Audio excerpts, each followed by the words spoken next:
Can everyone see that? Okay, my name is John Nero. Intern. Yeah. For the city of Binghamton Commission on Architecture and Design and Participation, probably to order at 12:13 p.m. on December 6, 2022. Roll call.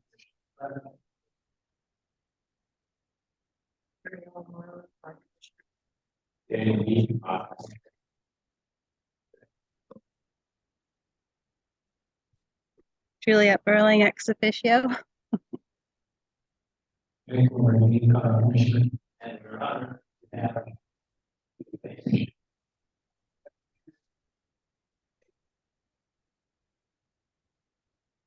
being here. This time I'd like to ask for a motion to approve the minutes as presented.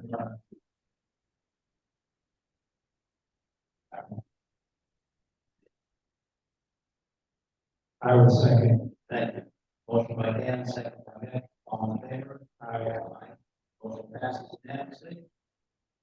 Okay, Sean, any special, should we come to the first one? What was that, John? I'm sorry. So we pass the minutes and roll call, anything special if we jump for Ross Park? No, if you feel comfortable leading the commission through the Ross Park items, you can feel free to do so. Just let me know. Ken will be arriving. He's just going to be a little late. I kind of was thinking we could do the Washington Street and Yes. Okay. So it'd be easy to get it out of the way pretty quick, so they Ross Park.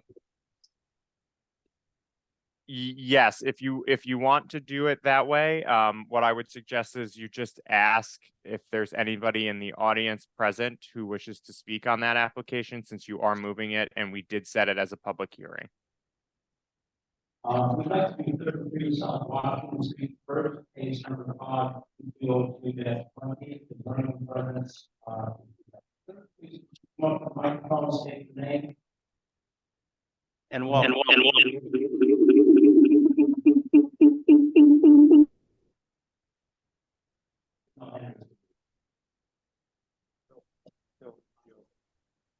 Yeah, it should be green. Joe Holland from Matzo Signs, representing Common Soil. Welcome, Joe. Is there anything you want to say or tell us about this before we?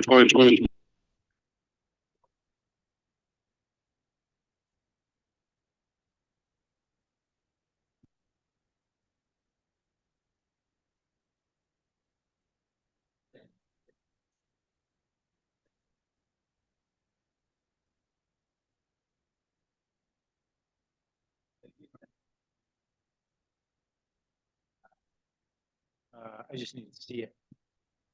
Sean usually scrolls down.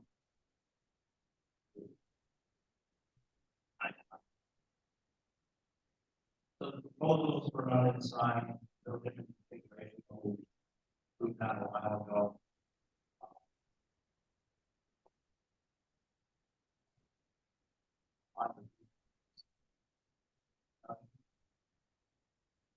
Yeah, I like it. So I make a motion to approve the sign as presented on 33 Washington Street, South Washington. On it. Aye. Excellent.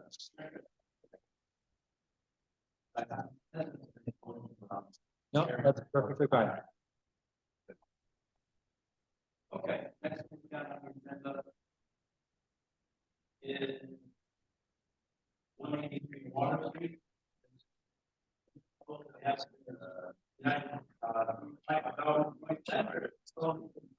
And story building, 559 vehicles.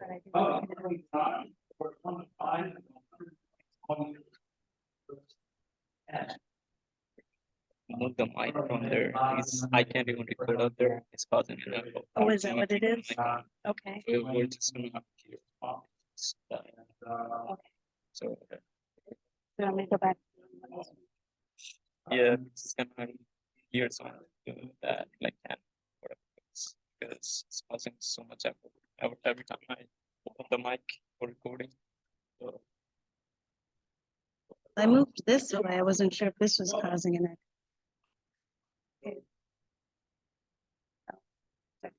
What do you want me to do?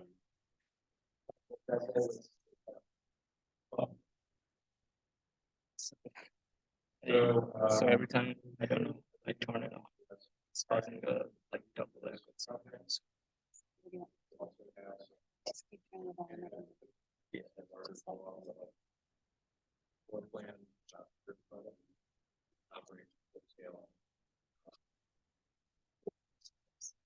Or you're putting a story building with 5 stories of parking, replacing the old parking garage, as well as 5 stories of residential units above them. So this is in response to the request for proposal from the city of Binghamton for the replacement of the old garage. This is a city partnership project.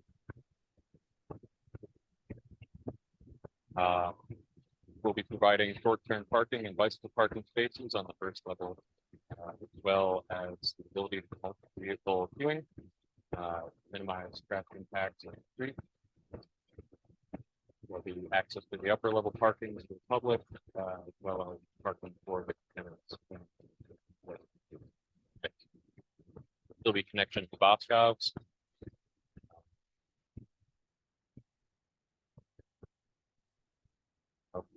Tony, do you want to talk a little bit about the architecture here? Sure. The general approach to the building, well, first of all, we've been working in conjunction with representatives from the city, which will be the owners of the parking garage. So the general approach there is to create a very straightforward base to the massing of the 10-story structure. And on top of that, of course, the residential. A lot of what we've been looking at that portion of the building has to do with percentage of openings, but also trying to determine ways to break down the length of the building. So we'll be looking at different, I'm sorry, I'm getting a little bit of feedback here, so it's kind of right now. We'll be looking at different cladding types and textures and colors to kind of break up that length, give it a little bit of variety and interest so that it's viewed, so it's when it's viewed from below or from a distance, it actually feels like the sort of an interesting part of the skyline. Just add that looking into this and doing a little bit of research, this will be the 8th tallest building in downtown Binghamton, with double tree, which is immediately next to it, the next tallest. And also the most recent was built over 10 stories. I have a quick question regarding to parking. Is there an allotment or apportionment for electronic vehicles in here? I don't know if it's required or not. I'm seeing them everywhere, so I have to ask looking Right, so forward. it's part of the zoning requirement. There is a requirement, so we'll work with the city to make sure that we're meeting those requirements. We'll also need to meet with the city fire chief to make sure that because part of electric vehicle charging stations has to do with the potential of fire, right? So we have to make sure that they're adequately equipped to deal with if there ever was a fire in the parking garage and they get to it, are they capable of putting it out? So we'll be working in conjunction. So the plan is right now, according to the zoning requirements, yes, but we'll be working through that with the city and Good. What is actually being asked of us on this one, Sean? Just clarity. Okay. Is there any feedback or can you hear me okay?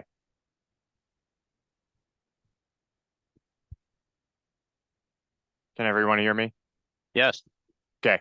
So with this one, what's being asked of you is you're not acting as the Landmarks Preservation Commission for this application because it is not within the historic district. It is adjacent to two of the downtown historic districts. So that is something to consider. But your review is purely as the Commission on Architecture and Urban Design. And so you're treating this as new development by the city. Okay. Do you let all of our zoning, planning, everything is through on this? We're all right where we need to be?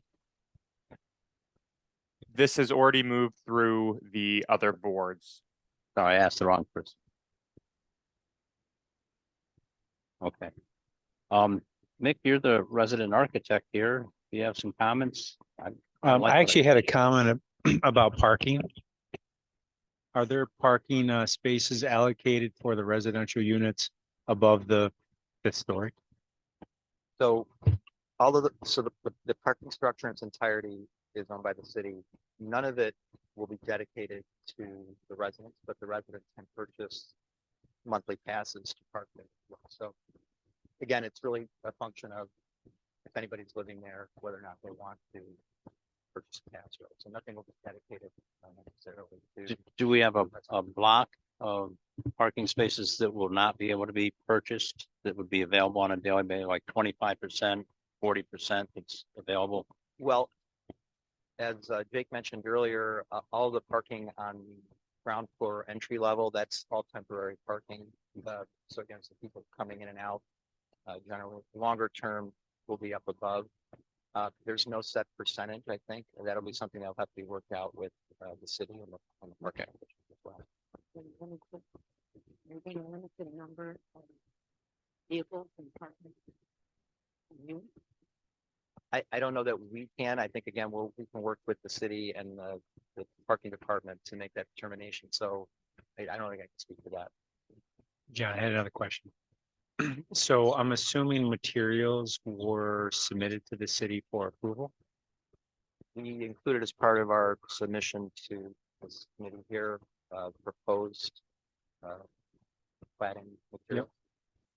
And on the street side, is it just the difference in materials, or are there planes on the street side, either out and in, to kind of create that sort of So linear? we're hoping to get some relief to the cladding itself, try to give a little bit of, again, relief or depth, but that's really going to be a function of the cladding systems and what's required in terms of achieving energy efficiency and, you know, even the thickness of the supporting system. So our hope is to create some relief, if possible, or as much relief as possible. How much has the facade evolved? Because I don't remember, what was there some sort of screening or some sort of, like, it looks literally like a parking garage with an apartment complex. Right. plopped So right on top. right. So as part of the original RFP, there was, as part of the proposal, some screening that you mentioned before that came down at the corner at Water Street and North Henry, and there was also some proposed potential green wall systems. But again, I'm working with the city in terms of their cost of the parking garage and also their maintenance requirements. We were asked to scale back on those treatments to the facade. Currently, the plan is for street trees to, you know, create a more green and safe and healthy street, but more traditional street tree treatment as opposed to a more complex green wall screening. Just to add to that, of course, the building that we're working on is really limited to the boundaries of the property, but there will be this is the Water Street is going to be part of a larger study in terms of improving the streetscape, excuse me, which might include actually the expansion of the sidewalk along the facade of the building. So back to Jake's point, would allow or accommodate possibility for street trees or benches or that sort of thing related to streetscape accessories. The original concepts that I think that we once reviewed, they weren't 10-story, correct? I think this proposal has always been 10-story, Always been 10 10-story stories? proposal. Been a few months, I don't remember. I mean, Dan, I like your comment about the screening. That's the only thing missing that I like. But I don't think it's our choice. Make a suggestion. You want to frame a motion, make a suggestion. And percentage of, with the suggestion for percentage of parking places available to the public.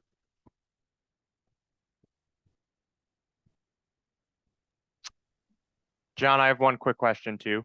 Yes. Can the applicant just discuss a little bit what the wall cladding materials will be, the surface cladding for the apartment portion of the building? I just want to just clarify it on the record. I'm sure they can.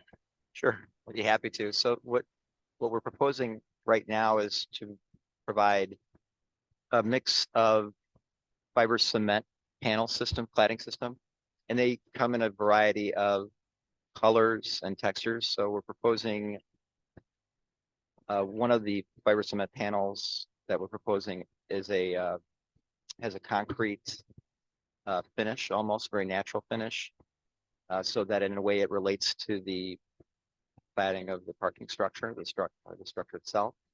We're also looking at a charcoal fiber cement panel, and also a fiber cement panel that has a wood-like look. That's kind of the reddish portion that you see. So we're trying to maintain the same cladding system to simplify the constructability of the project.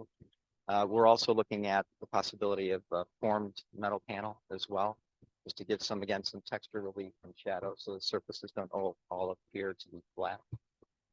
I think that's generally it. Again, there might be some other colors. So if you look at that original submission packet, I hope you'll see the number of different panel colors or types that we were proposing.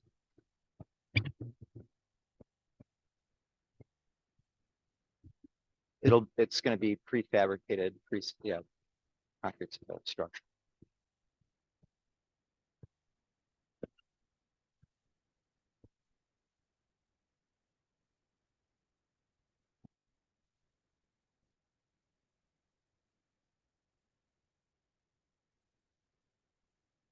Right, so exactly. So the fiber cement panels essentially made out of concrete. They're also, right, those will be prefabricated panels that we clad the exterior with. So exactly. Right, so where you see sort of the warmer color up at the top, that's a gesture and to try to match or not match, but complement the parking structure down below. So it's a little bit of a visual tie-in. But then again, other types of fiber cement colors or treatments, so that there's a little bit of variety across the facade line. Ken, I've been remiss in not acknowledging you when you came in. You'd like to state your name for the record as a seated commissioner temporarily, and then I'll bet you back. No. Okay. So much for your Christmas card. Okay, are we looking for a motion of approval, Sean, or and it's okay? What exactly are you looking for? Yeah, so the motion would be for a certificate of appropriateness for this application. Okay, so let's have a little discussion amongst us for a second. But John, what were you referencing as far as like parking, like public parking versus private parking? Because I think it's all public parking.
Yeah.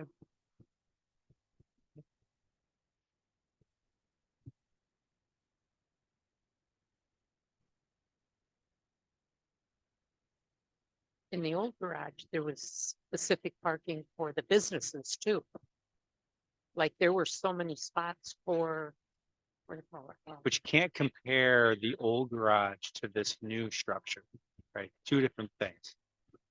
So what you're asking, John, is that there's certain amount of spaces that are allocated towards the residential units above the garage itself, correct? And that's not what he was saying. He's saying they are available and you can purchase them. But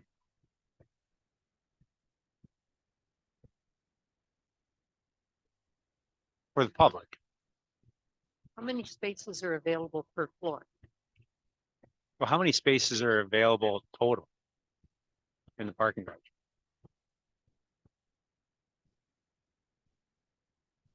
Well, yeah, let me introduce myself. My name's Jeff Smetana.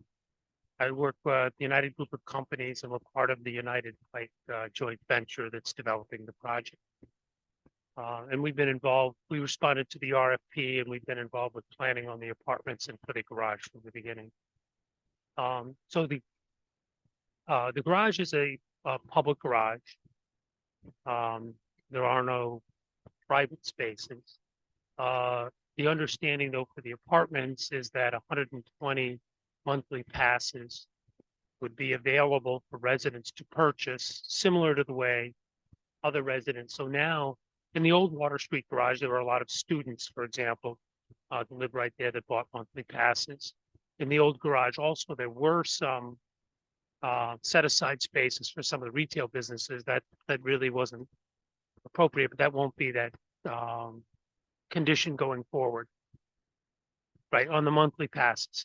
And the expectation is that those residents will most likely park on the upper floors closer to the apartments, which are the less desirable for the daily parkers. And as Tony was pointing out also, that off of Water Street, there's a section of the garage that will be hourly parking. So the idea that will turn over more frequently and would be like street parking, like metered parking. And then there's an entrance off of Henry Street that'll allow you to get up into the garage. And then that will be, just with a pass, either you can be hourly or weekly or monthly parking up above. So the 120. That's right. And then, yeah, the number of spaces is fluctuating a little bit, but it's approximately 500 total spaces. And do you know how many spaces that there were before the old parking garage was torn down? It was just over 500. So it's roughly about the same. Who's going to control the parking garage? The city, Laz will manage. Laswell. So it's going to be very similar, but I think it'll be much more efficient, trying to balance between, and there's also going to be additional street parking with the way the street has been realigned. So that should help for the Boscovs and other Retail. commercial businesses there to have some turnover, your Lost Dog and other businesses that are there to still have that high turnover. And then you'll have those lower levels of the garage that will be accessible off of Henry Street. And then again, the long-term parkers are expected will most likely be parking on the upper floors. Thank you, sir. You addressed my concerns. Any other questions, discussion from the board? Then I would call on somebody. No, so Can the John, applicant you want also, me to, I'll make a motion. But you're still want me to frame the motion related to the parking, or No, did he answer I'm the question? content with the Yeah, answer okay. that is now Yeah. on and for the record. Correct. Okay, Okay. I wouldn't mind a suggestion for the green wall. That's a suggestion. If it's gone, it's gone. Everything else about it, I'm content with. Okay. Yep. So I'm on the mic, right?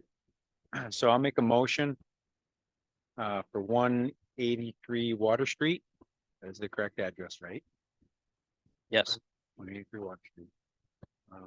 To approve what was presented today, with the suggestion of potentially looking at either a screen wall or a green wall along along the street facade to give it a little bit more interest and not just a standard parking garage that is presented here today. I'll second. All in favor? Aye. Aye. Unanimous. Thank you, gentlemen, very much. Thank you very much.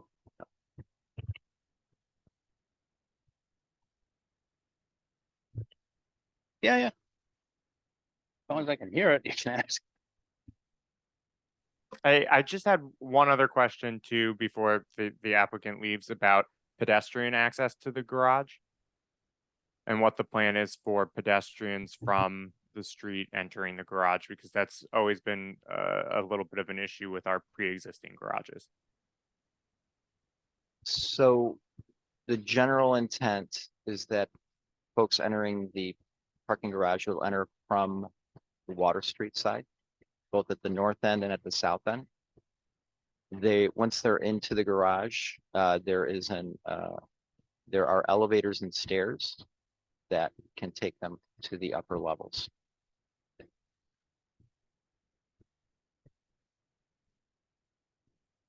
Okay, thank you. You're welcome.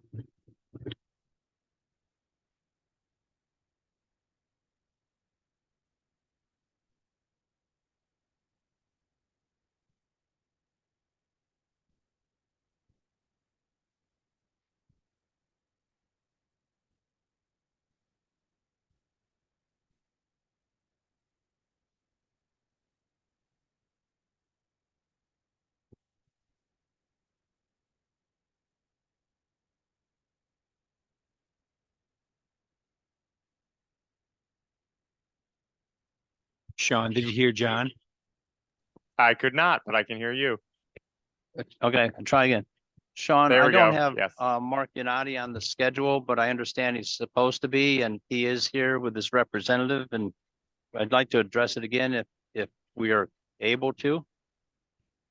Mark is not on the official agenda, or Station Square 45 Lewis Street is not on the official agenda for today.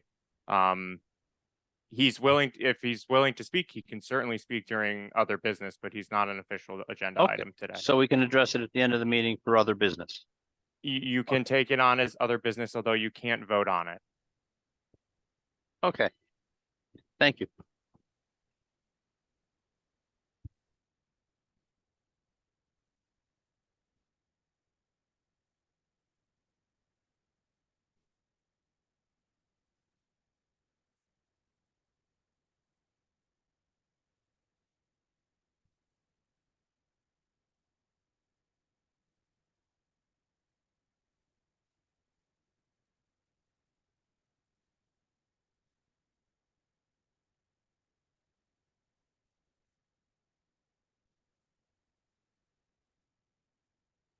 We'd like to resume your position of illustrious High Commander, Commissioner, Extent. Oh, we're not worthy. We're not worthy. Or you can continue to drive. It's up to you, and I can be just a member. I fear the more I'm driving, the more I'm getting kind of into this. It's not your exit strategy, is it here? No. Okay. I'd like to turn the chair position back to the recognized chairman, Mr. Ken Ellsworth. And thank you for the opportunity to have served this commission and in turn vice chair. So where are we on the agenda? Everything prior? We have It's Ross gone Park through? and we have the DECO district to do. Oh, so we have the first one. Okay. All right. Okay. So 60 Morgan Road.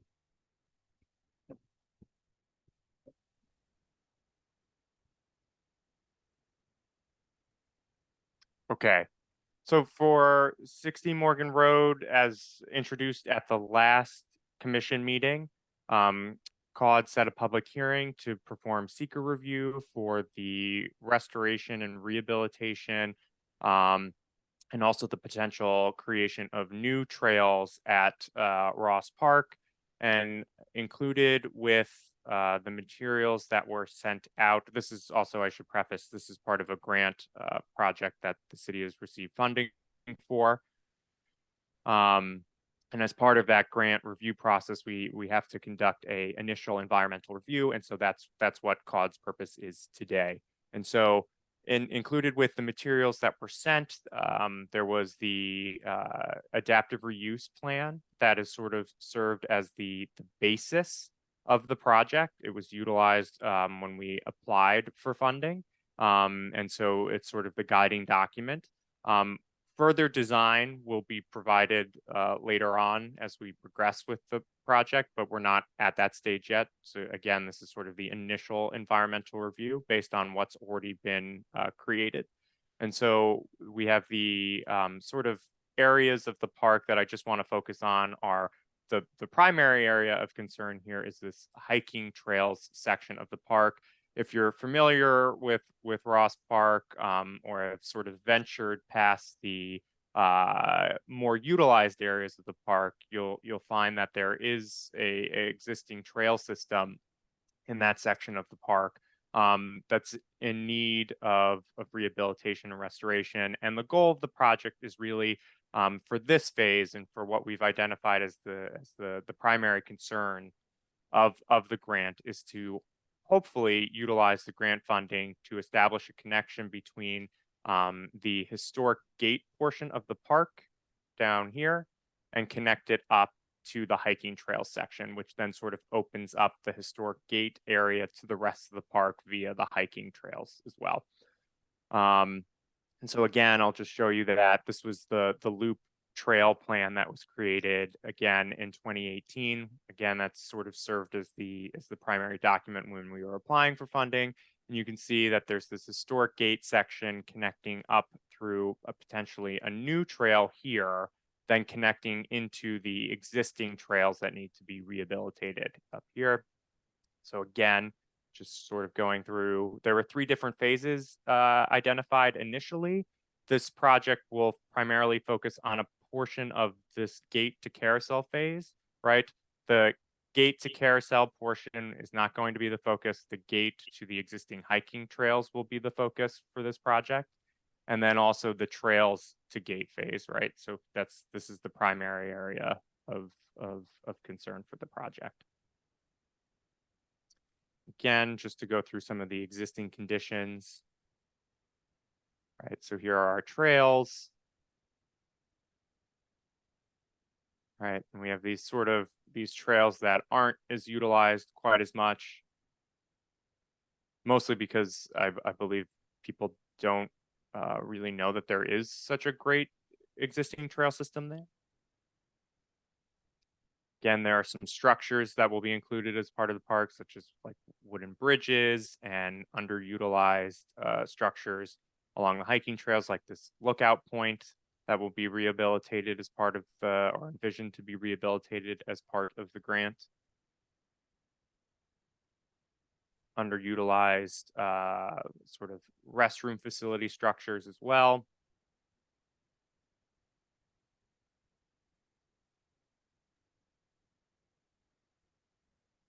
And Caud declared this as a unlisted action at the last meeting. So this is very similar to the secret process for that you all perform regularly for demolitions. You'll see that part 1 of the short form was included with the staff report, which is here. And then your responsibility is utilizing the information presented in part 1, review the secret criteria for part 2, which is right here. And that's all I have, Ken. Okay, thank you.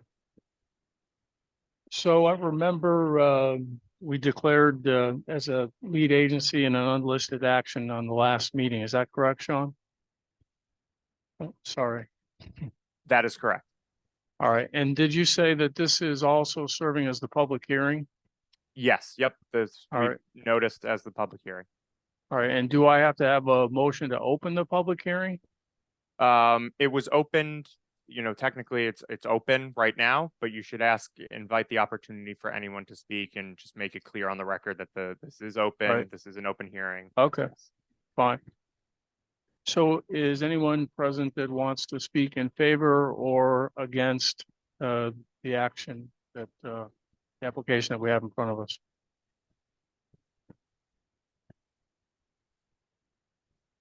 Seeing or hearing no one, do I make a motion to close the public hearing, Sean? I believe I do. Yes, you should motion to Okay. close the Can I have a public motion, hearing. second? Okay, all in favor? Aye. Right. Thank you. Which one of you two would like to read the I think Dan, part two? You think Danny? had kids and Christmas, Oh, she's kind of Jessica wore Rabbit out a kind of little thing bit. going on. Okay, all right. Danny, you got it. All right.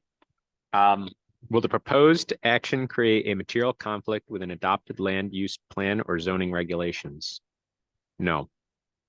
Will the proposed action result in a change in the use or intensity of use of land? No. Will the proposed action impair the character or quality of the existing community? No. Will the proposed action have an impact on the environmental characteristics that cause the establishment of a critical environmental area? No. Will the proposed action result in an adverse change in the existing level of traffic or affect existing infrastructure for mass transit, biking, or walkway? No. Will the proposed action cause an increase in the use of energy and it fails to incorporate reasonably available energy conservation or renewable energy opportunities? No. Will the proposed action impact existing public-private water supplies, public-private wastewater treatment utilities? No. Will the proposed action impair the character or quality of important historic, archaeological, architectural, or aesthetic resources? No. Will the proposed action result in an adverse change to natural resources, wetlands, water bodies, groundwater, air quality, flora, and fauna? No. Will the proposed action result in an increase in the potential for erosion, flooding, or drainage problems? No. Will the proposed action create a hazard to environmental resources or human health? No. So you can make a motion. Okay, to- I'll make a motion to declare a negative declaration. Seconded by John. Can you roll call? Obviously, Dan's made the motion, Mary Ellen. John is seconded. Mick? Aye. Aye. Passed. Thank you. Sean, does that complete that action for this application? Yes, it does. Yep. Okay, Neg deck. It'll come back once the design phase is further along. It'll come back to the commission for a certificate of appropriateness. all right. So are we now on our last item on the agenda? Yes, the DECO Okay. district update. So Binghamton Deco District, I need a second.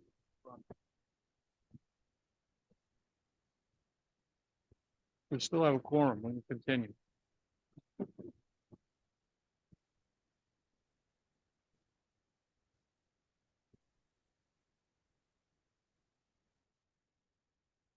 Good afternoon. My name's Jeff Nage, landscape architect with Barton and Judas, along with Jacob. Jacob Von Mecco, landscape architect with Whittam Planning and Design. Thank you. Sean, is there anything you want to go over as get it set up originally? Yep. So I'll just reintroduce this, right? The commission reviewed this back in 2021 for the DECO streetscape improvements. And it just as sort of as these projects go, I thought it would be good as the design has sort of developed and become more finalized and installations have begun.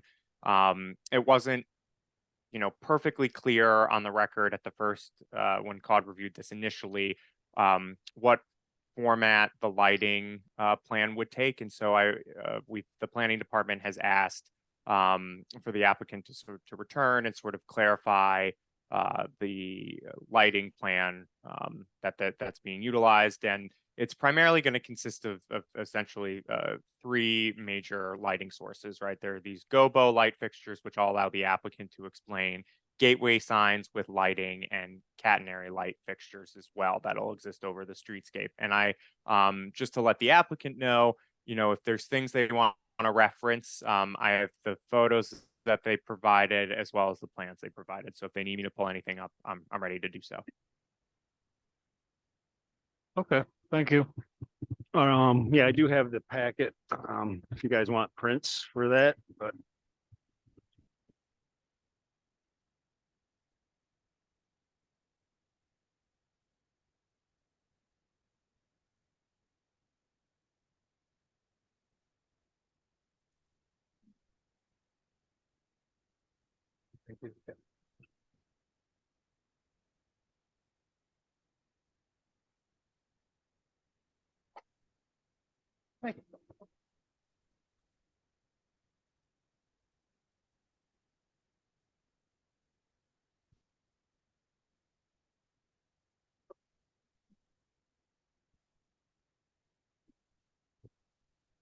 Hey, Sean, for your benefit, we just handed out a package, same information that was sent to Juliet a couple weeks ago. Includes some conceptual images for the lighting, and then a current set of phase one plan and where the gobos are installed and where their intended lighting target is. A few technical electrical plans on the actual spec of the light, couple details on the pole, and then our shop drawing information on the actual gobo fixture. And in supplemental to that, I did send some photos to Juliet on what has been installed to date. So on phase one, we do have 2 poles installed for the gobo fixtures. One is on the southwest corner of State and Henry, near the State Street ramp. Sean, will you pull up the photos of the actual poles?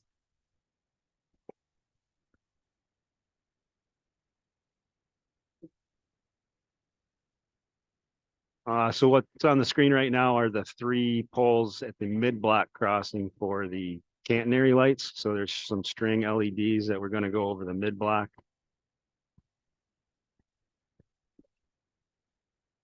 Yeah, which fixture? All of them? Okay, well, we can run through. So the first light fixture we'll go through is the gobo light fixture. There's 2 of these in phase one. And the first page of the packet basically illustrates these are essentially accent feeder lights. So they're full range color. They are rated for outdoor use all season. And they do provide an option for lenses. So there are 5 lenses in the contract that we did provide to the city, and they actually project an image onto the sidewalk.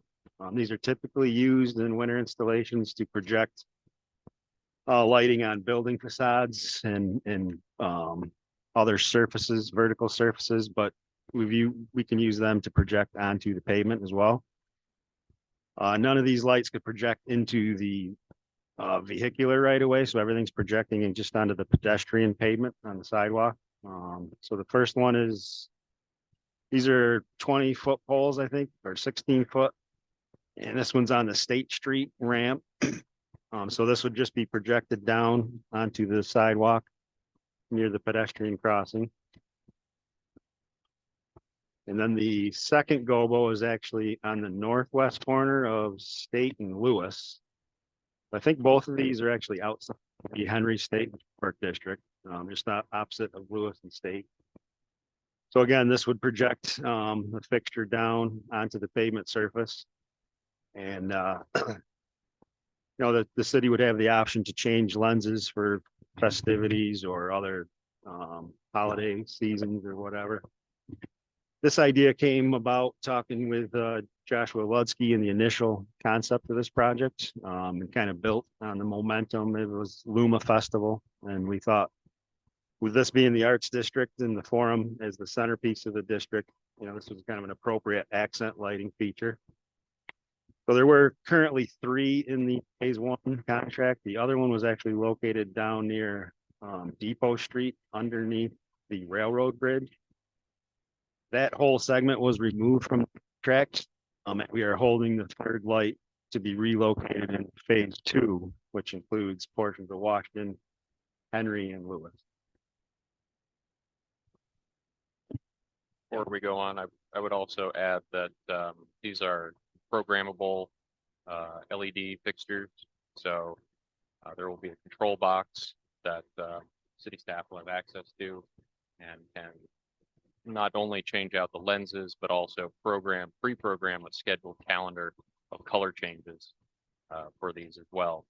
With the idea that on certain holidays, for example, you have different color themes and different lenses that go in and sort of play up the holiday aspect. What is on the screen right now is it's an actual model of the fixture. We did have the electrical subcontractor come in and provide a demo, which I believe engineering was in attendance. Juliet was in attendance.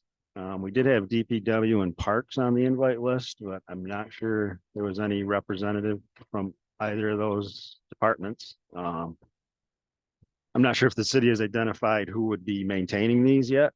Sounds like DPW would be doing all the lighting, so I think this would fall under their jurisdiction.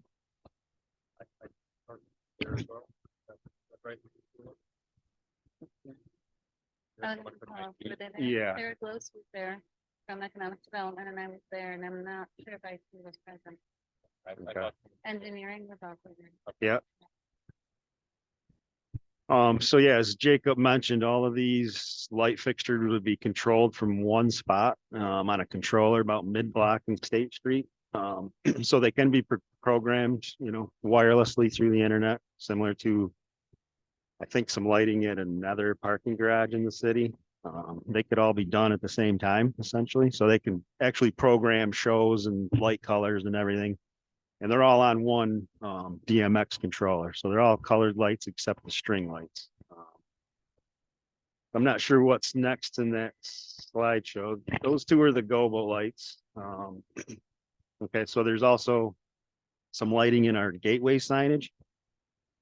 So at each end of the corridor, and this would occur in phase 2 as well, there is some vertical gateway signage that kind of matches the rest of the theme of the streetscape palette. There is strip lighting at the top of these lights or signs. Those are color as well, and they would just wash down light across the face of these signs. So there's just a couple strip lights that these signs would accommodate in the top. Those would also be controlled at the DMX controller. I think the color would change on those, but there is no pattern or lens graphic on those. It's just a strip light. The concern that we had was regarding the height of the pole. Can you talk about? The height of the gobo poles? Yeah, or- the gobo and the catenary lights. Yeah, okay, so the gobo pole lights are 16 feet high. So we are planning on mounting these at the top. We did want to get them out of any potential vandalism or anybody being able to touch them, so we wanted to mount them a little bit high. We did not consider these part of the pedestrian lighting requirements. These are more of an accent light. So we did want to mount them high enough that they would not be in harm's way, but not too high where they could not be set by the DPW group. The height of these also will impact the size of the graphic on the pavement. If it's too low, then it only throws a very small graphic light area. The further away it is, the larger it will. That also grows the height. The gateway signs are 12 feet tall. The strip lighting is in the top, and then the catenary, the mid-block bump out crossing a little bit due to a desire or I think 187 state. So this actually links across the street to state and the Bob Crow parcel. So this mid block is actually going to be raised. There's a concrete raised crossing that's going to be installed next year. And it's more of a tabletop pedestrian crossing. And at this crossing, we actually put in some catenary string lights, which are similar to what was installed on the Washington Street Ped Mall. But due to these being over the roadway and we have a raised crosswalk and there are some large vehicles coming through this corridor, we felt that these should be on 20-foot poles to allow adequate clearance for at least some vehicles, maybe 13 feet in height. We just up and out of the way of any crossing through this mid block. So I had a question for you. So you Yep. had mentioned that there's an additional crossing there at that location where the old Bob Crow and Social is located. That's going to be in phase 2. Well, this is phase 1 right now. It's in winter shutdown. Yep. But there's probably another month of work next year. And part of that work is going to be installing a concrete raised mid block pedestrian crossing. Is that on the drawings that you had presented here? I think what the drawings are just the gobo lights. Okay. But there is a diagram on kind of in the center of the State Street corridor. There is, it shows the mid-block bump out crosswalk and the location of the string lighting. Oh, yes, I see that. Yep. So that's going to be in addition to the work that has to be completed in phase 1? Under phase 1. Phase 2 on Washington Street to include something very similar to form with string lighting and a mid-block.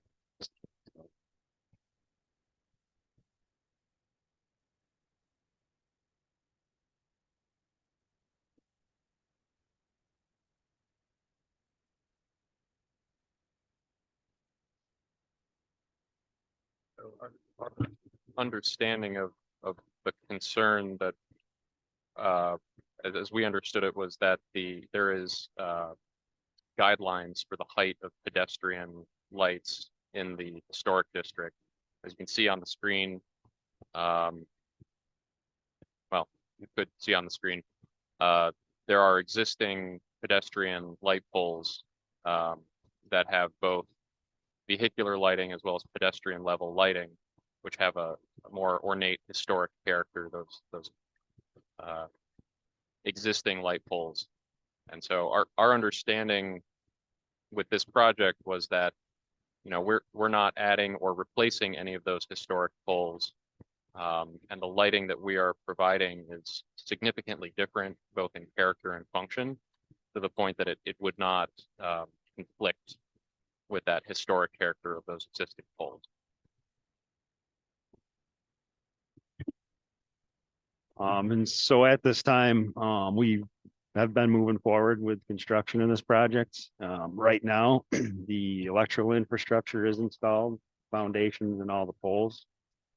The signage lighting is ready to get the fixture. The gobos just need to be mounted on the poles, and then the string lighting can be installed and everything can be powered up. So there is a good majority of stuff that's actually been installed on this project at this point.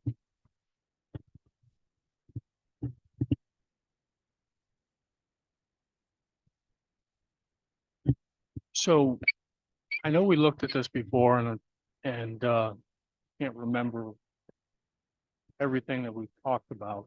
So that must be somewhere along the line, SHPO's been involved with this project in historic nature, right?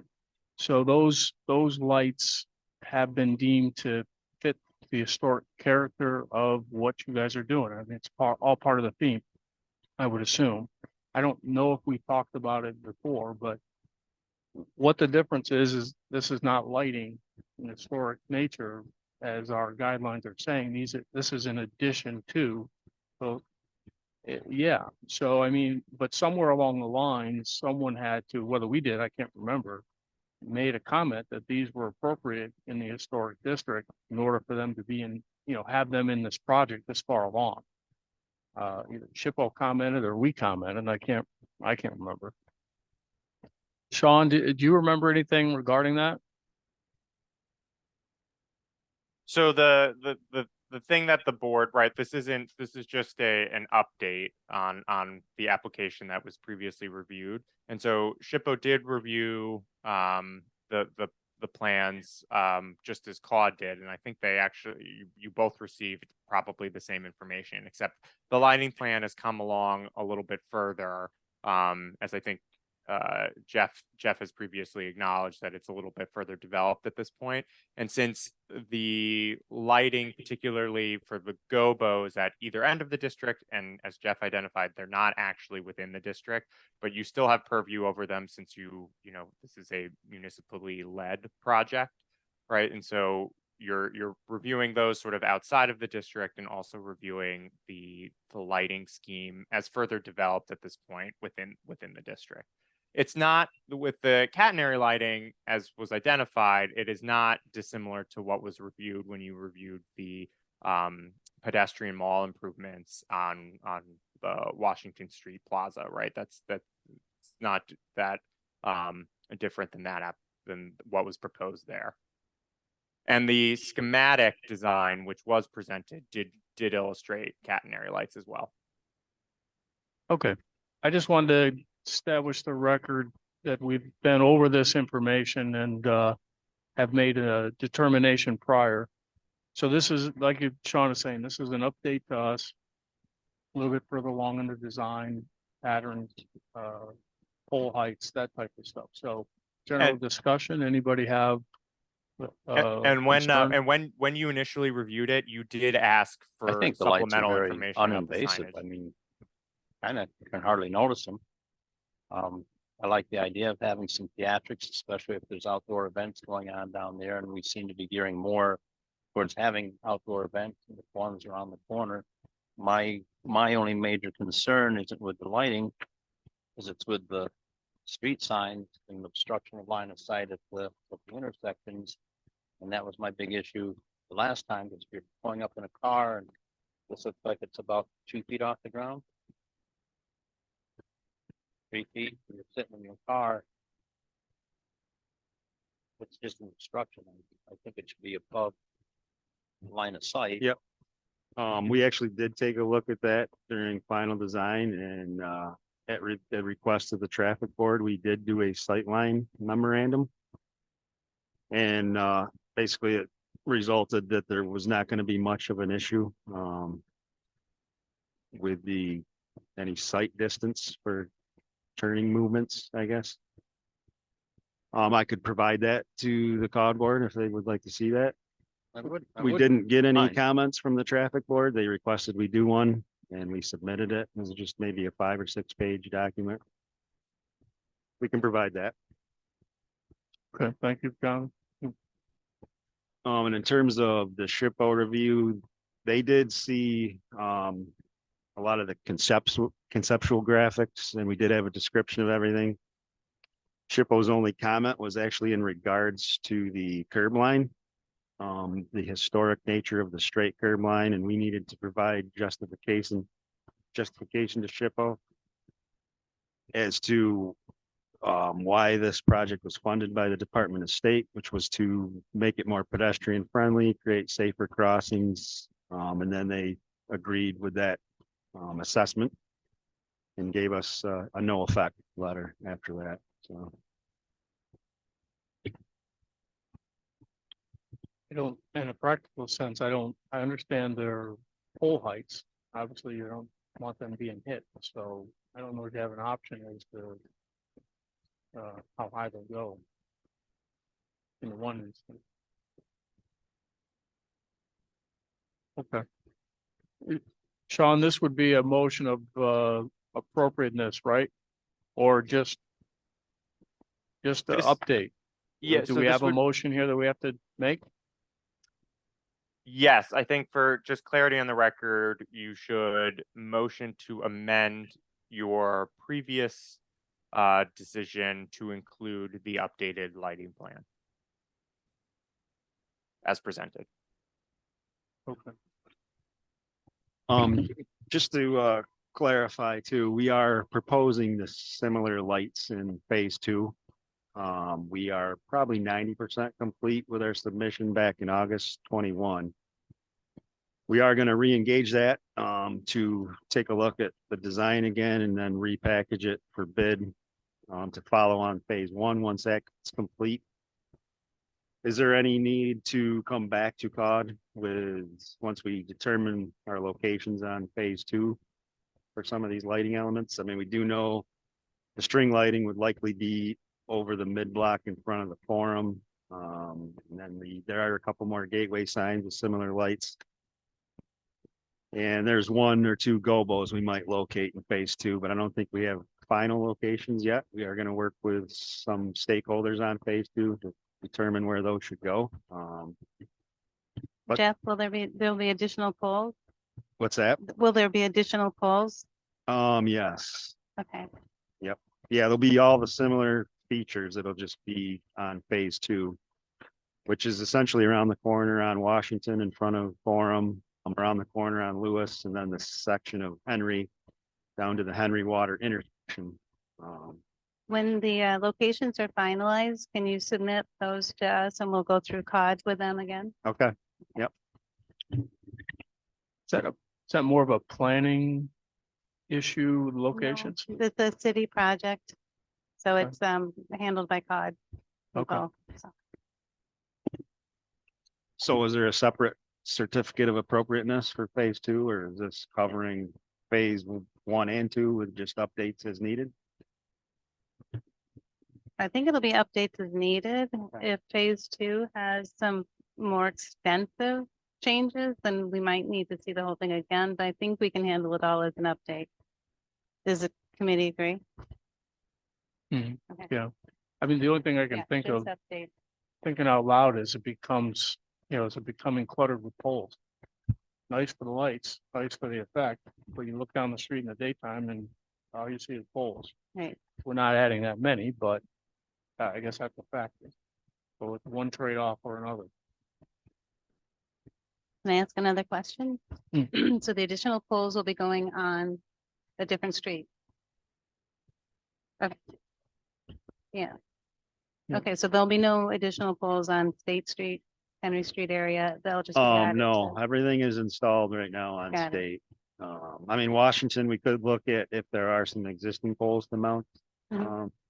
The gobos on, but we probably won't find, a pole owned by the city of Binghamton that would be appropriate for it. So right now we're planning on new poles in phase two. It Okay. looks from one of the drawings that there's landscaping in between. Which one are you looking at?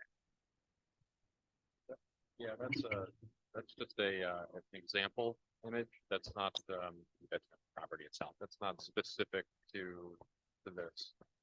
That's more of a conceptual concept.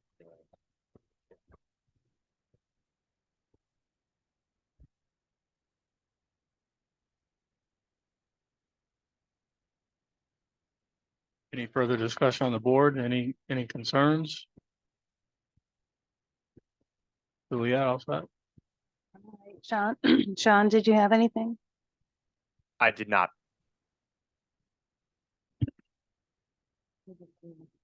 Okay, all right.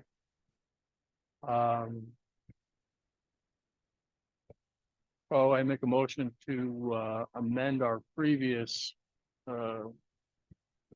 motion from this to update it for the new lighting as presented in today's meeting. Okay, all in favor? All right, thank you very much. Thank All you. right, gentlemen. thank you. Just to confirm, we've held the contractor on putting these up until this meeting.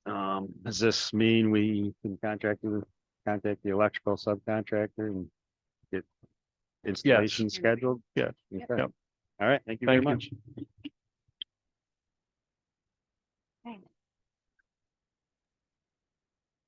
Sean, do you have other business items?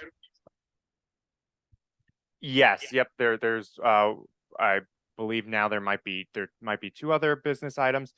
The first other business item is I just there's been a lot of discussion with recently and more than just one application as well with regard to signage and sort of trying to make the guidelines a little bit more amenable to different types of signage depending on their context. And so the planning department has been looking at opportunities to sort of revise some of the language in the design guidelines. And one of the sort of solutions that I think we're looking at right now, and there is a process to revise them, is we're looking to sort of to try to update the language. And one of the things we're looking at is potentially seeing if we can allow for language, and I'm just going to try and pull it up. So give me 1 second while I do so. New share. Yes. Okay.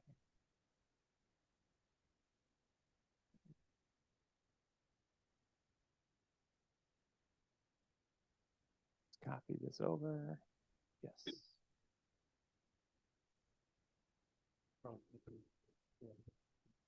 Share. Everyone see that now? No, Better? no, we're still seeing the agenda. Yeah, hold on. Resume share. There we go. Now? Right. Yep. Great. Okay.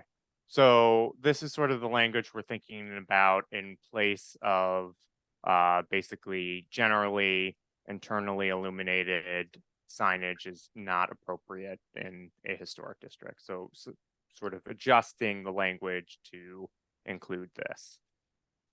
And this would go through a process of first, as a certified local government, reaching out to SHPO, asking them if this language would be appropriate to modify our guidelines, receiving their comments and feedback, adjusting accordingly, having you as a commission vote to modify the guidelines and recommend to city council that they approve the amendment to the guidelines, and then it would have to go to city council to then be approved. But we think that this language might be more accommodating and more appropriate. All right, so my first question is why?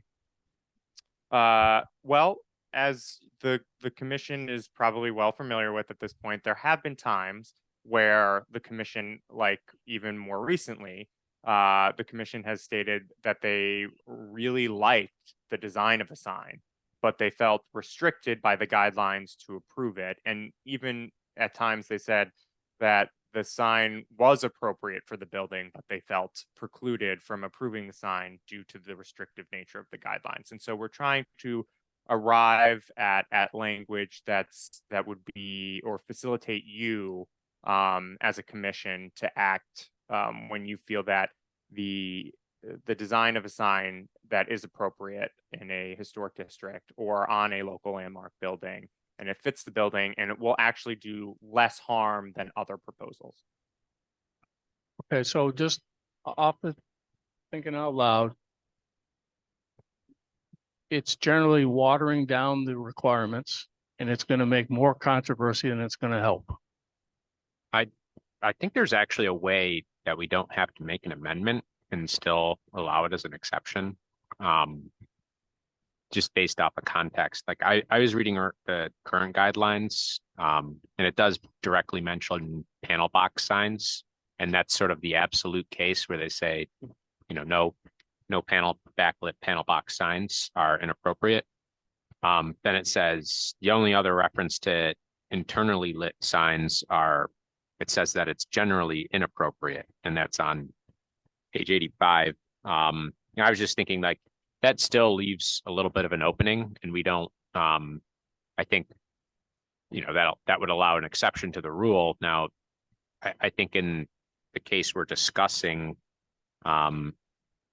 it's I think, I guess my point is generally inappropriate should be maintained, but I think there's some rules for exception here. One, it's prior infrastructure was a transportation use, in which lighting was used as wayfinding. So, it's kind of a compatible use for the historic context. It's on a low density site. I think the next entrance is like a football field away. So I think the general kind of tone or like spirit of our guideline was to prevent, high density backlit signs, one after the other. So and there's a couple other things I go over here. But I think that would even allow us not to go through the whole rigmarole of changing the guidelines and still have an exception. That's just a thought. I don't know what other people think. Can I ask you a question? So you feel the way our guidelines are written now, where it says generally inappropriate, that gives us enough leeway to make a decision without I modifying? mean, not as a lawyer, but I think, yeah, I mean, as a member of the commissioner, I would say that Okay, that use of generally. Sean, can you weigh in on that?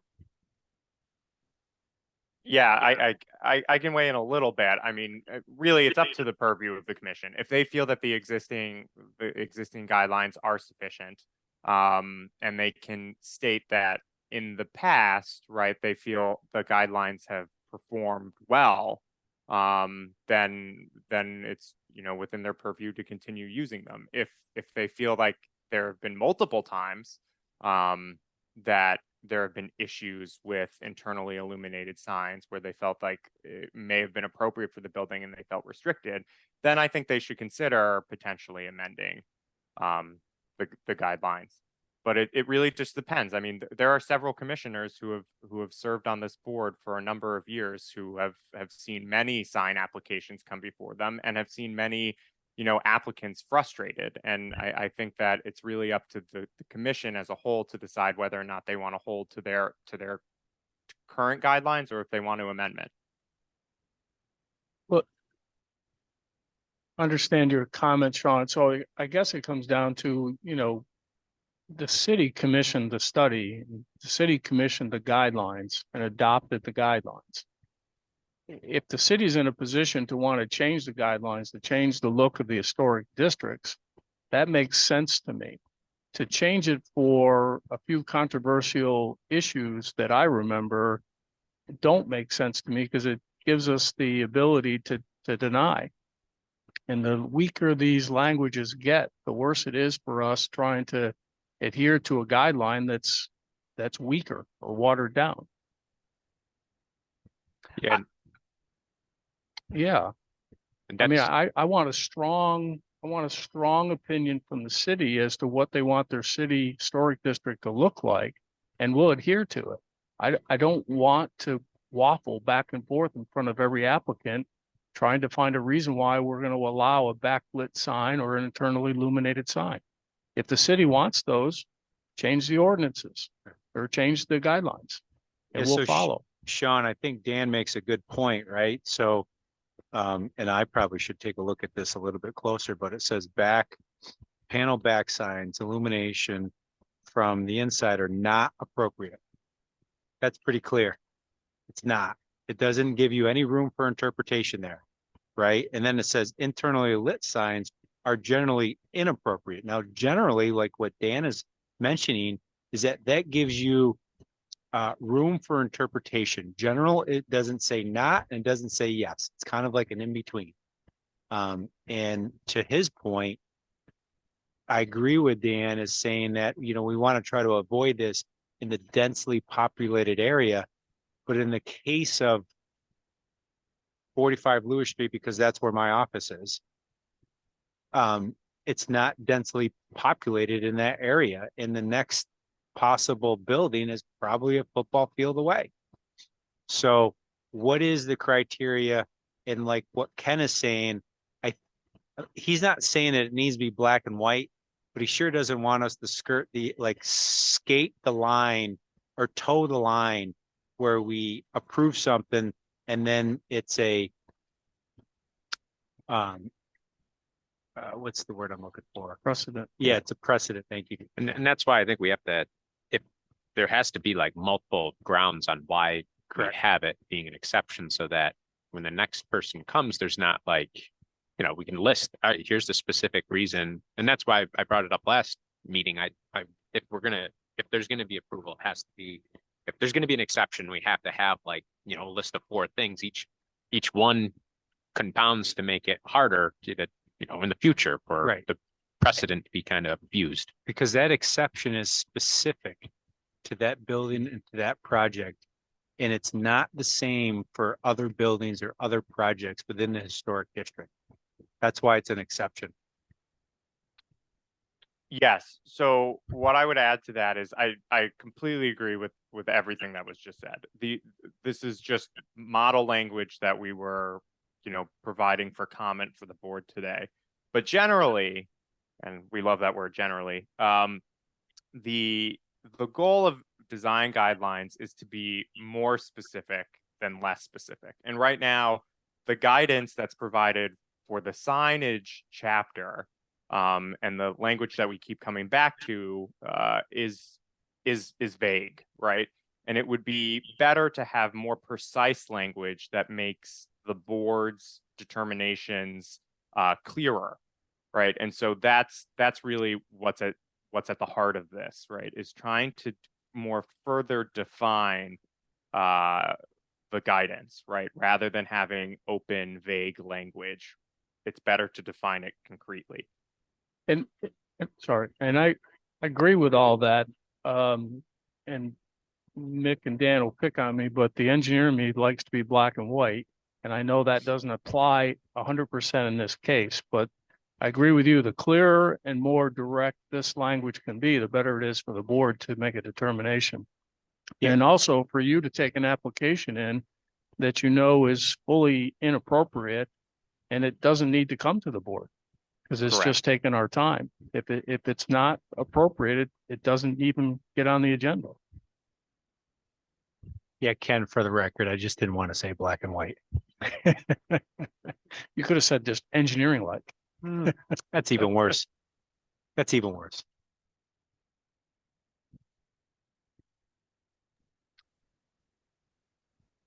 So then the question is does the board want the planning department to proceed with reaching out to SHPO with regard to adjusting the design guidelines, or does the board want to hold on that now?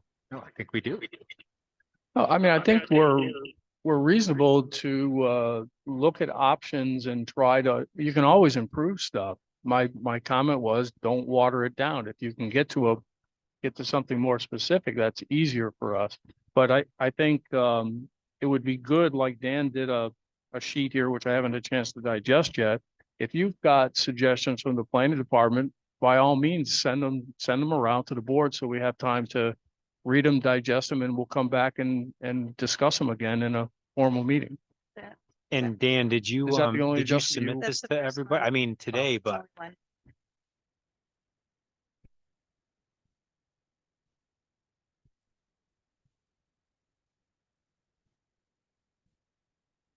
Oh, yeah.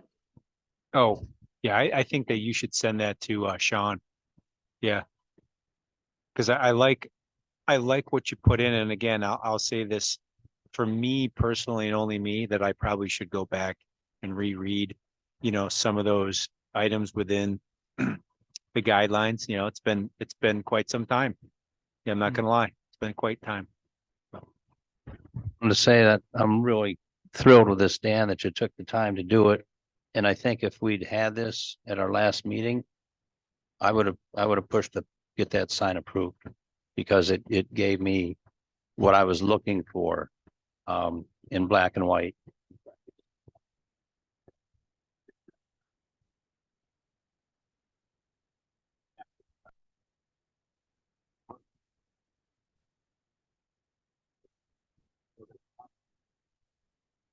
And there's nothing across the street from you. There's also a couple different types of backlight that we had to look at, with them looking like movie theater things, and this to me was very In the guidelines, it shows that, south, the south side finger back to the north. It's like a liquor store. What, would that, that,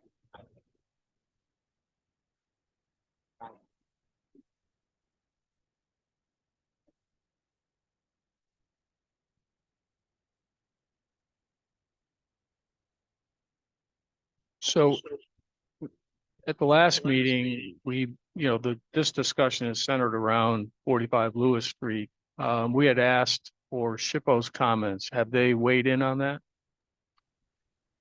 No, SHPO and Corporation Council were not reached out to because the signs were installed without CAUD approval. And so that triggered the violation process. Oh, okay. How about the city lawyers too? We were supposed to hear from them, I thought. Right. That's correct. And now it's in the violation process, so that did not happen. Once the, sorry, once the sign was installed, it pretty much stopped our review. So then we issued a notice of violation, 30 days to comply and come back into agreement with our guidelines. And now we're looking at ways that we could modify the wording or approve it with what we have and then have SHPO weigh in with comments in a letter form, not verbal, and city council. So- Well, why was the client here today? Why did We he don't show know, up? I don't know. What, was there a reason he installed the sign or just being obstinate? He's being marked, We, Just being marked. Yeah. Sorry. Okay. but he told me when I talked to him, he said he thought he was on the agenda today and so did the sign guy. It was So that made was it clear. apart. I It mean, was made tabled it clear. to this meeting.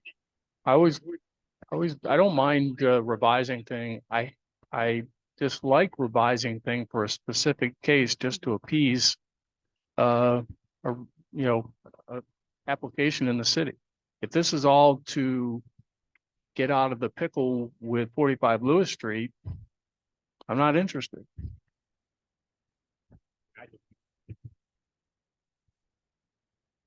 I agree with that. Yeah, so there's two trains of thoughts, right? One that Ken just said, and I agree with Ken, and then one Dan just said, and I agree with Dan. Not looking to appease anybody, but I think there are ways that we can make the guidelines a little bit more crystal clear so that we're not just towing the line and having to come up with exceptions Right. or I don't want to manipulate these guidelines around 45 Lewis Street No. to make it comply. correct. That would really go against, We used to have corporation counsel sitting in on each meeting. We had Sharon, we had Nate before her. That would have helped us an awful lot last month. A few times in the past. But I guess what Sean is asking us is that do we want to look at modifying the language within the guidelines to help us? yeah, I think that's a worthwhile goal, and that could apply to any guidelines that we've been struggling with, but Correct. surely signs have been the Struggle. most of our problem. Correct. So anything that we can do to improve that section, and hit the ideas that the city wants to develop in the historic district, perfectly fine. But to revise guidelines around an application really bugs me. I don't believe that was our intent. We do have funding to update the whole historic design guideline document. We haven't contracted with anyone yet to do that. This came up as an issue with Mark's project. He walked away from the meeting having heard everyone say that you liked the sign and contacted us and said, I haven't heard anything. I have a train, I'm putting it up. So he notified us that it was going up. At that point, we wrote back and said, you don't have approval. The determination wasn't made, your project's been tabled. And the fact that you did it is similar to what, yeah. And so at this point, the light is not on in the sign. It's got the violation letter and it will it raised kind of an issue because it is a nice sign. It does fit with the building. We did have positive response. So we wouldn't be modifying this section just to meet this project. It raised the issue that we might need to have some sort of framework where we could case by case, if that's what you wanted, or just something that we could allow them if they seemed appropriate to the building or the area, but disallow them in general to protect our historic district. Yeah. But isn't there two, like, so let's talk about that applicant specifically, right? So there's two separate items that we're looking to review. Number one, the sign itself. And then number two, the lighting of the sign, right? And a lot of times we look at those two things as separate, even though they're connected, right? And what I was hearing last time is that, yes, we think that the sign that was designed and presented was appropriate. And that could have been approved or not approved in that moment with that last meeting. And then there comes the fact of the backlit, right? And we could have not approved the backlit portion of the sign. And then he could have done an amendment or a revision or whatever it is, related to that specific item. So we're talking about the sign design and if it's appropriate for the historic district. And then we're talking about the lighting of the sign. And They're connected. right, They are I- connected. And I agree with all that. And the only other thing I remember is it in an appropriate location on the building And is it an appropriate location of the building, right? and massing? And mass. So nobody's sitting here saying that we couldn't have approved two of the three items out of that. We just decided to table it because it was a unique situation, and that we were not comfortable as a group making a motion whether to approve or deny it in that moment. And then he went and felt. And we asked for SHPO's input. Right.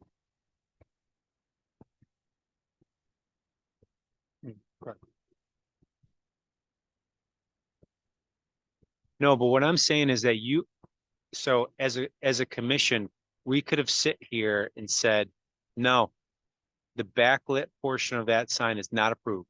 You cannot backlight it, period. No. All in favor? Aye. Second? Aye. Yep. So we could have done that as a commission. And we still can. If we feel strongly about that. Nobody's saying that the sign that's been designed and potentially installed is inappropriate to that building or to the location of where the sign is being mounted, right? So I think we need to look at it in a couple different ways, right? We're not sitting here saying that the sign is inappropriate. We're just saying that we're uncomfortable approving the sign with a backlit portion of that sign because that's not what we've done before, and we don't want to set a precedent. And if we want to make an exception, then there's a whole other rules and regulations that kind of come to that decision, right? Yeah, That none of us are comfortable with.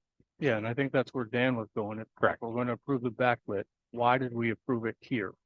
And be very specific so that the next backlit sign in the middle of one of the blocks in the downtown district comes in, we have reason not to approve that. Or we just, again, we look at the black and white portion of the rules and regulations. Have we approved the backlit sign in a historic district in Binghamton? No. It's a yes or a no. No. So then the answer to the question is no. No, we don't approve it. Mhm. And if we want to make an exception, then it has to be through corporate counsel of some other sort, right? But we can sit here and say that we've never approved a backlit sign Well, in the historic district. And his mechanism, if you remember right, he can appeal to Yes, city council, correct. Caud's He decision. can appeal. So, and maybe city council, they'll have the authority to grant him the backlit portion. Right? I think. I don't think it comes back to us, does it? So No. that's the option.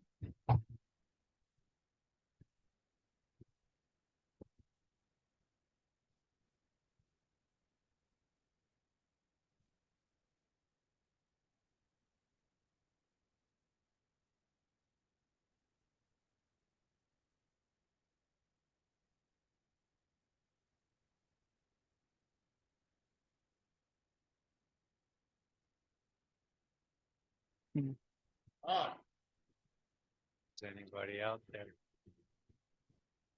So that avenue, if that's true, pulls Caud back out of it if city council wants to grant the backlit portion.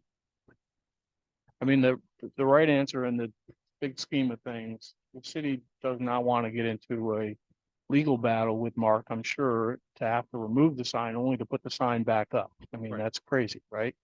So how do you resolve the backlit portion?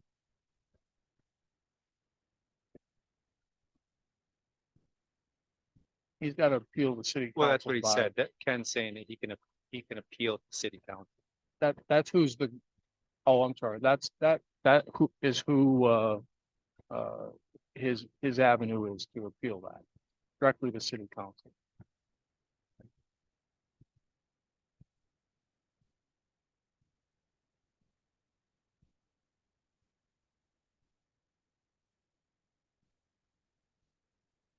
Mhm.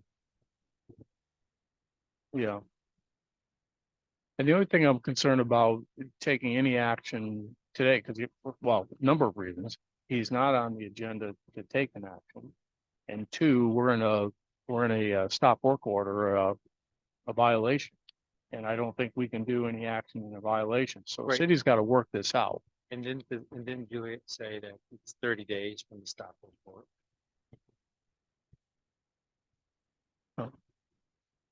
Hey, I'm still here.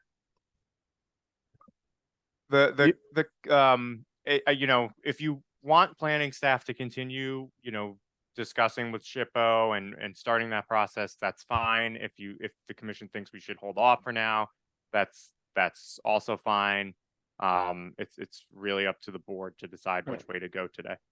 Well, the longer something sits, it allows it to fester a little bit. So the idea would be to move this forward in the best way possible. So if it is possible for planning department to contact SHPO to get some advice from them, I would feel a lot better about that. And Mary Ellen wanted legal counsel to weigh in on the verbiage. I Right. can't hear Mary So- Ellen. So if it's possible in the violation to do that, I think that would help us. And then we have two choices, as Mick and Dan have both outlined. One, approve the sign without the backlit portion, once we have SHPO's and corporate counsel's opinion. Or two, approve the backlit portion with stipulated conditions, so that it doesn't set a precedent for the next one that comes in. That's the direction, unless anybody sees it differently. So Right. I just want to Yeah, say, we were looking whatever for that's the discussed. right way to do it so that it's not a precedent. Right. And that's all we want from SHPO and legal. Can everyone hear me again? Yep. Okay.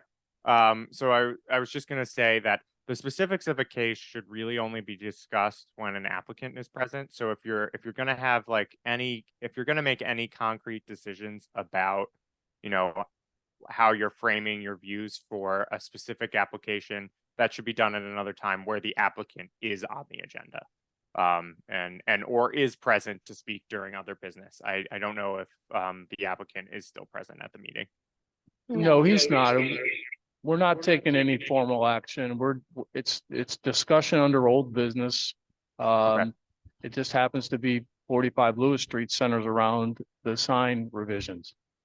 But is it possible under the violation to still seek SHPO comments? So yes, right. It's just the whole matter becomes much more complicated because the sign was installed, right? Because that becomes the priority focus is that the applicant violated Caud's authority and jurisdiction and went and installed the sign without your approval. And so anytime that I reach out to, another authority like SHPO, the first thing they'll say is, well, why was the sign installed without your approval? Not about the content of the sign, right? So, or the type of sign. So the violation in some ways took precedence in the immediate time while we're able to sort of calibrate and reframe the discussion to move this further along, Okay. right? To resolve it. Excuse me, the same situation is going to exist whether the violation now exists or doesn't exist. You're going to get past this violation. He's not going to take the sign down. You're still going to have to ask SHPO. So that point is still, if it's going to taint their decision, it's always going to taint their decision because it's not coming down. Yes, so that's the thing. Is like we want to make sure that no one's, thinking with regard to the application is, has been altered in any way. So it's a matter what I would say is that usually also it's best if the commission is asking SHPO for guidance on applications like this, right? Where we have a specific instance where something occurred, but in general, we want to, further guidance when we receive applications like this and what should be done, rather than saying, this is the specific case, how should the board react to it? Okay, you could frame it that way. You don't even have to reference that case. We're having an issue with a backlit sign. We like the sign, we like the location, we like the massing. But we're having trouble with the verbiage on the backlit sign, on the backlit portion. Is that possible? Yes. Okay.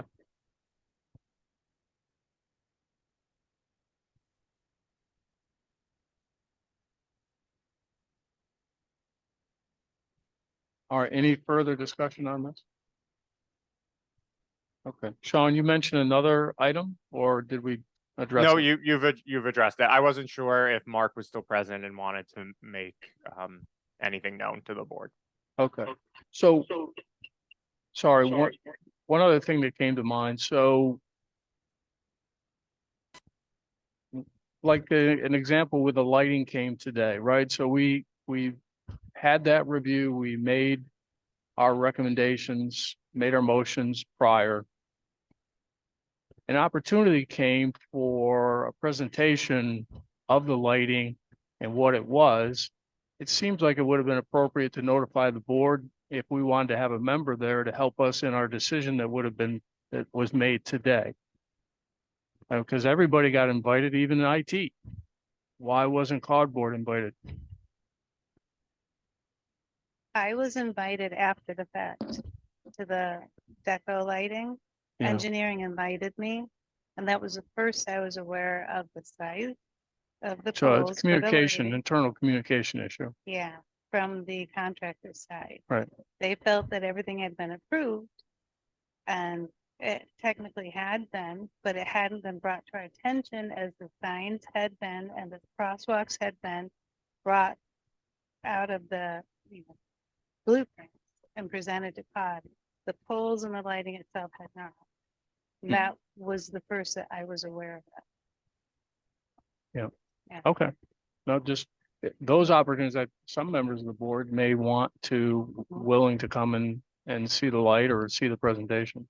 It was the day of the meeting, No. but I will, absolutely.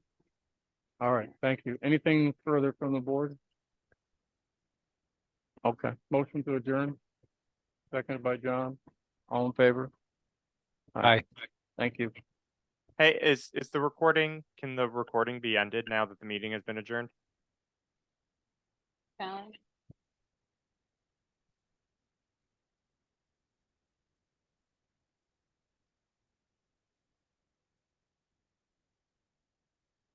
Yeah, okay.